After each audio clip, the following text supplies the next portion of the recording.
Hello everybody and welcome back to another new vlog. Check out this lot behind me. All this here, these tussocks of grass, should be a very kind of dark green at the moment, similar to what some of these trees are behind, to be honest. But these tussocks of grass are just completely and utterly dried out. It's kind of a testament to just how dry, hot and warm and sunny it's been. And just out of interest today, look at the sky. That's the first time we've had a sky like that for about 6 or 7 weeks, to be honest. The last 2 to 3 days, including today, we've had the odd very light, very light shower.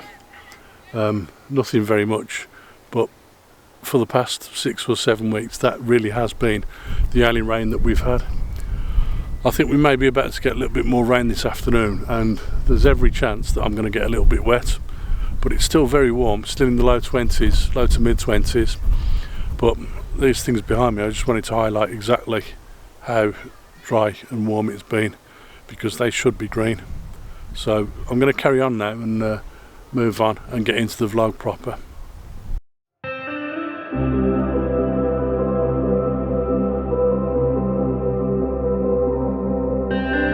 I'm on the lookout for some heather today, purely and simply because at this time of year, mid-August, pretty much every landscape photographer is out and about looking for heather, because the colour of it and the vibrancy of it is something that you can't replicate at any other time of the year.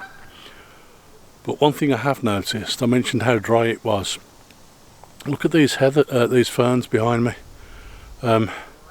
These should all be very green, but as you can see, some of them have already started turning yellow and golden and brown.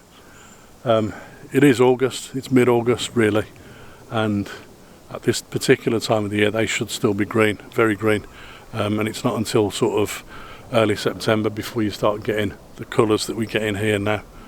Don't get me wrong, I love those colours, but it seems like that's about 2 or 3 weeks early for what is normal for this time of year. And I think that's the result of having such a long, dry summer. These ferns need to have water as well as heat and light to allow them to photosynthesize properly. And without that water, as you can see, they haven't been able to do that, and they've all turned very yellow and brown and golden quite a long time before they should be. I think I'm going to stop here and try and capture a photograph of this, because I think it's an interesting one to be capturing at this time of year. So I'm just at the edge of the path here. You can see the path just behind me at the bottom of the screen here, and I'm walking along this path, and it's these ferns at the edge of the path that I'm looking at, which are quite interesting. And I found a composition also just at the edge of the path, right at the very edge of this path here. You can see some shoots of new grasses growing up. They look quite interesting. They make for an interesting foreground subject, separating the path here, this little bit of almost barren land just in between the path and the ferns just there. So you literally have a composition which takes in the bottom of the path, the edge of the path, these grasses here growing up, then this little bit of flat land, and then the ferns behind. It's a very interesting one, but I like the colour of it, the colours that are involved because of the way those ferns are changing so soon.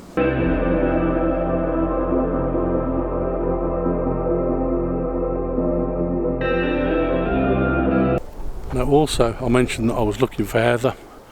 One of the things that I've noticed within my own experience is that wherever you find ferns, quite often you'll also find heather. Now, as I'm standing here at the side of this path looking at these ferns behind me, as I turn round you can see the path there running down the middle of the scene, and then just behind me you can see here there are some areas of heather. Not very much, it's only a little bit, but it's quite a vibrant colour itself. So I think I might stop here and capture an image of some of this heather. I know a few other areas where I can probably find some more heather, but just in case I don't get anything as good as this, I think it's worth stopping and capturing this image first of all.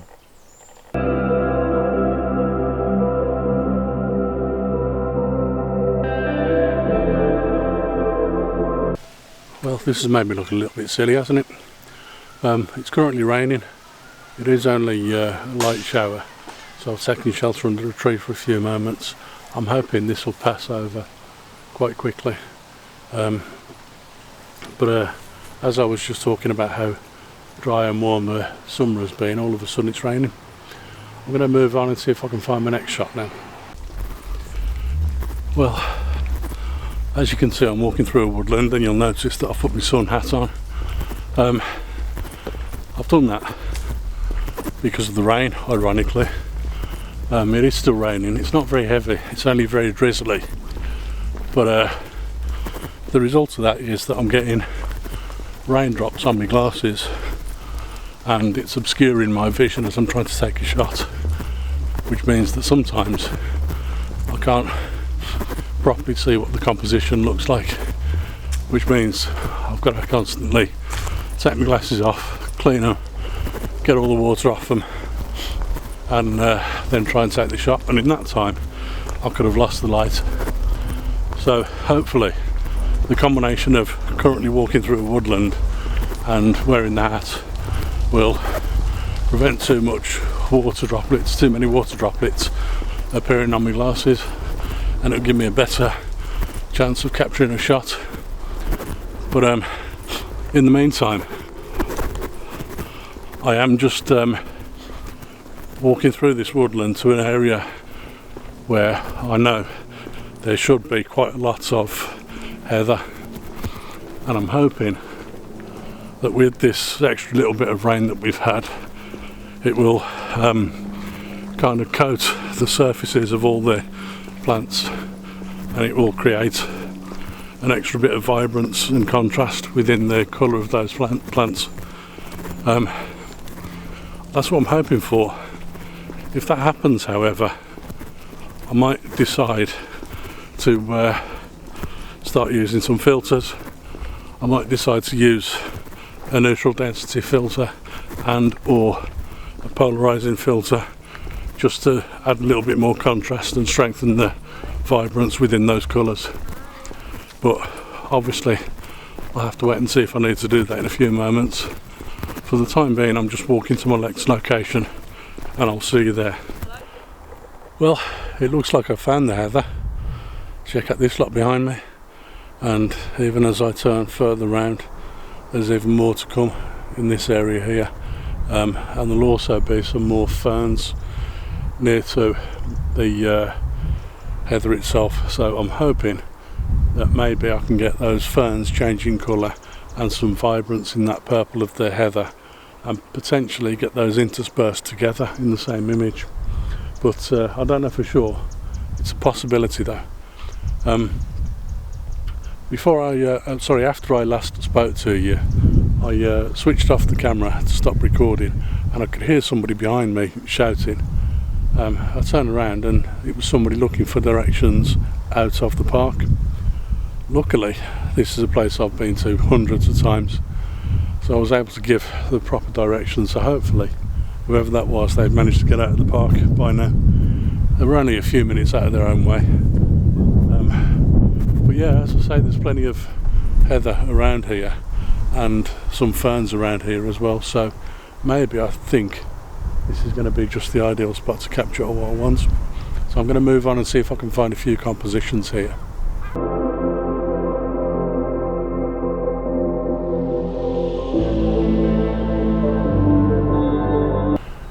It's safe to say that rain that we've just had has left a legacy of misty murkiness this afternoon.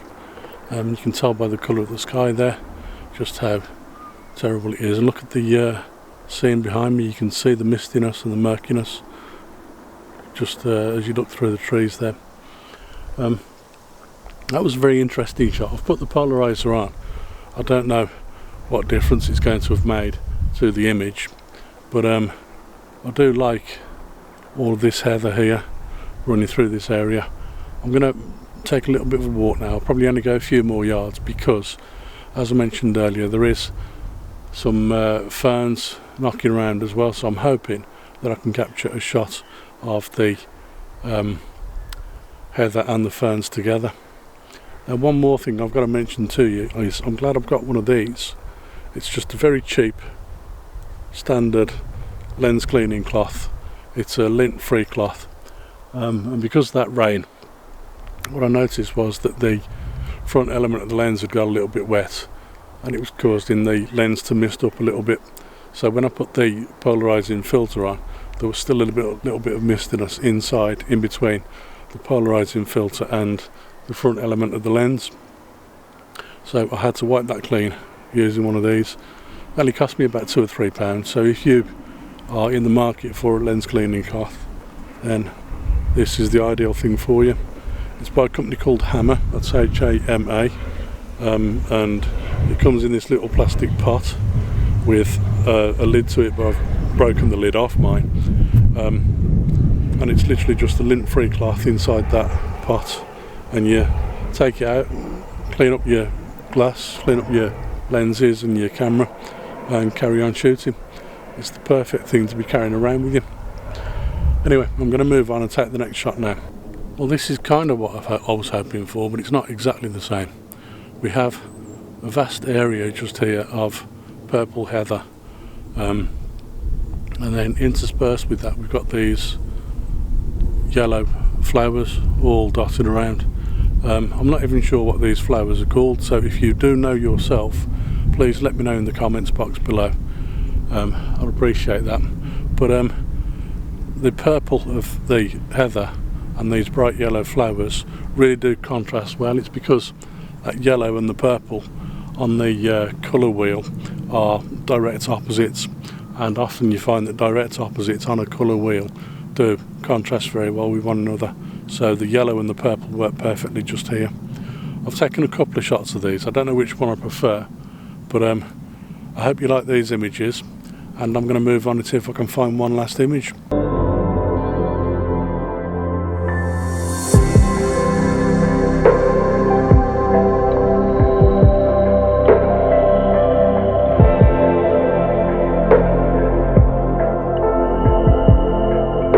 Just 20 or 30 yards from where I was last talking to you, I found a little spot here where there are just one or two clusters of ferns interspersed with the heather behind me, and what I'm looking at really is just this little area here. There's some very sort of dark brown coloured ferns that have really turned. They don't contrast that well with the purple. However, just in front of that, just here and here, there are a couple of patches of more golden ferns that really do kind of contrast a little bit better with the purple of that heather behind me. So what I'm going to try and do is focus on an area somewhere around here near the front of this little patch, in the hope that I can capture some of those golden ferns against the backdrop of the purple heather. I hope you like this image.